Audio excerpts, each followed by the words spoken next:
একসময়ের ব্যস্ত বাজারে এখন পিনপতন নীরবতা। গালিচা আর ঘলামকারী শিল্পের পসরা সাজিয়ে বসে আছেন বিক্রেতারা, কিন্তু দেখা নেই কোনো ক্রেতার। ইরানের ইস্পাহানে ধ্বংসস্তূপের মাঝে দাঁড়িয়ে আছে শত বছরের ইতিহাস।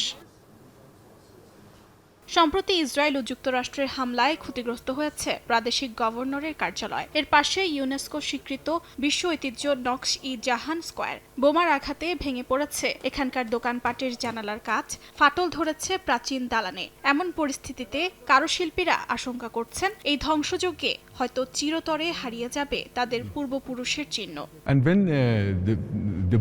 এই লোকটা 400 বছর আগের সাফাভি আমলের। যখন বোমা বর্ষণ শুরু হলো, আমি ঠিক মসজিদের পেছনেই ছিলাম। চোখের সামনে দেখলাম মসজিদের গম্বুজ থেকে টাইলসগুলো খসে পড়ছে। মনে মনে ভাবছিলাম, এত চমৎকার একটি স্থাপত্য কিভাবে ধ্বংস হয়ে যেতে পারে।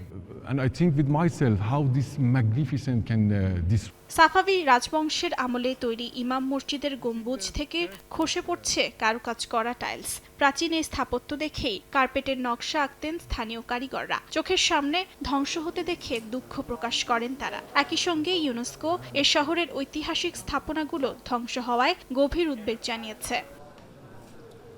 অর্জিতা শেহজিন, সময় সংবাদ।